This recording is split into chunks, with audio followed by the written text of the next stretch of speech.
Good evening. We begin tonight at the border, where a pilot project to secure a 28-mile section of fence has failed badly, according to the federal government's internal watchdog, the GAO. In a scathing new report, it said the so-called virtual fence, composed of sensors and radar to reduce the need for personnel, is years behind schedule and millions over budget. Critics say the technology is just not good enough to replace good old-fashioned boots on the ground. And as for the Border Patrol agents, well, their jobs have become increasingly dangerous, even deadly. Miguel Marquez now reports from outside San Diego. Border Patrol agents trying to make an arrest are surrounded and attacked with rocks. In another incident, a Border Patrol agent bleeds profusely, his forehead bashed open. Another agent has a huge gash on his head stitched up. It all points to increasing violence on the border. 4-2, 5391, 4-2, single hit. Well, this gets your heart racing, doesn't it? Absolutely. You never really know what you're going to find once you get there either, do you? No. Could be 14 people just, as you put it, looking for a better life. It could be anything. For 11 years, Jim Jaquez has patrolled the border near San Diego. It is the most dangerous portion of the 2,000-mile frontier. Jaquez allowed us to ride along with him over 2 days. Since last October, there have been nearly 200 attacks against agents. And across the entire border, attacks on agents are up 31%. We're talking about deadly violence. If you're driving along the fence at 10, 15 miles an hour, looking for places where the fence may have been damaged, looking for ladders, looking for foot sign, activity that's crossed recently, and a 12 to 14 pound piece of cinder block comes to the window and hits you in the head, that's step one. Step two, they come over the fence and try to finish the job. That happened to one of our San Diego agents who was working out in Douglas, Arizona. When you say finish the job, you mean kill him? That's the ultimate goal, is to take one of us out. This is the brick that was thrown at the agent's SUV. It shattered his window and crushed the left side of his face. He was lucky to survive. Videos taken in the last 2 years demonstrate some of the more violent moments. A brazen man from the Mexican side jumps the fence and throws rocks at a utility vehicle until a patrol unit pulls up, which the man then attacks as well. A Molotov cocktail is thrown at agents from the Mexican side of the border. In this video, a border crosser is running from a U.S. agent. The illegal immigrant tries to scurry under the border back to the Mexican side. As the Border Patrol agent tries to grab the man, the agent is pelted with rocks. 10-4, PA and 10-12. As night sets in over the border, a thick fog begins to roll in from the Pacific.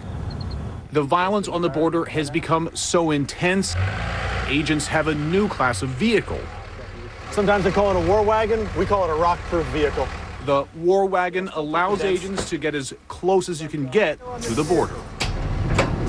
The idea is that we can be in the area and respond directly to the threat without worrying about them breaking out our windshields and damaging our eyes. It gives us the ability to get right in amongst the Rockies and still have the most critical parts of the vehicle protected. We are at the beginning. About to take the dive. All units be advised, 10-12. This is one of the more dangerous things that our guys do every single night. They'll get out here. You need to check the condition of the primary and secondary fences while you're driving right alongside that primary fence. You're pretty vulnerable. While the number of border crossings is down, the number of repeat crossers is up. Sometimes the same person will get caught 3 times during an agent's 12-hour shift.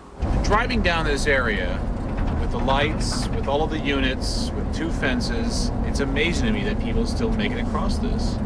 It's a numbers game.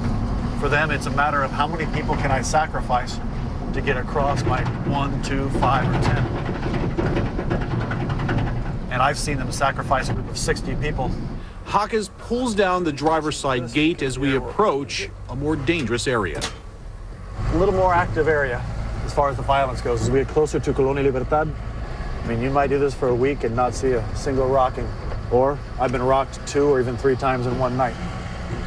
There is more technology, security, and agents on the border than ever before, yet the threat of violence is on the rise. On our night in the war wagon, there were 4 rock-throwing incidents. An agent shot and wounded a drug suspect, and a vehicle sideswiped a patrol car. The violence is now proactive instead of reactive. We're still seeing the violence we were seeing before. It's just that now that they're organizing it, they're using it as a military-style tactic. And I'm sorry, through. are they using it as a diversionary military tactic? As a diversionary tactic or a tactic to try to get us out of the way. Trafficking drugs contributes to the violence, but increasingly it is human trafficking that is the driving force. The Border Patrol says in the last year, the price to get across the border illegally has gone from $1,500 to $2,400. We'll go up about half a mile. If they don't spot them, we're coming back, and I'm going to sweep this canyon. As day breaks, Jaquez is chasing a group of illegal immigrants. Hello. Has some activity going on right now? Yeah, we've had a group of about 14. They started back here. They're all the way up there. And that water bottle was not there when we crossed this last time. Sir, group of about 14 in the area here just came by. I don't know if they loaded up and took off or if they're still here in the area. Yeah, no, I just came down, so I didn't see them. Yeah. This is just very, very recent. We're now on foot, tracking. And once they are over the border, the dangers change. Agents can scour miles of rough terrain searching for illegal immigrants. We got a human foot right here, small, like a woman or a small man. Agents have seen an increased array of booby traps and diversionary tactics to tie them up so illegal immigrants can cross in other areas. As our day ends, we are shown a deadly new tactic aimed directly at agents on all-terrain vehicles. This is a new one on me. It doesn't surprise us because this is the level of violence that we're seeing from these people. Just 2 days before we arrived, a thick wire was found attached to a secondary fence on the U.S. side and fed through a hole in the primary fence on the Mexican side. If it was pulled taut at the right moment, an agent could be decapitated. You've never experienced anything like this before? No, it's getting drastic now. It's going the way we're going. It's very difficult to spot it. Right. The only counter we can do is either ride the bike a little higher, or we're still going to take the blow at center mass, but at least we won't have the possibility of losing our head. But this would be a nightmare. Oh yes, definitely. And what do you read from this? Is this a warning? Is this them trying out your defenses? What is this? The way this was done, it wasn't a warning. That they were trying this out to see if they can get away with it. That's going after the vehicle and the rider. In this case here, they're going right after the neck of the rider. They're trying to separate him from his head. As the Border Patrol updates and changes its tactics, those on the other side change right along with them. Do you guys consider this an escalation? This is one more use of deadly force. This is one more thing that they're bringing out of their toolbox. So let's see what comes next. Higher stakes in the cat and mouse game on the border. For Nightline, Miguel Marquez on the U.S.-Mexico frontier. Danger on the border. Our thanks to Miguel Marquez.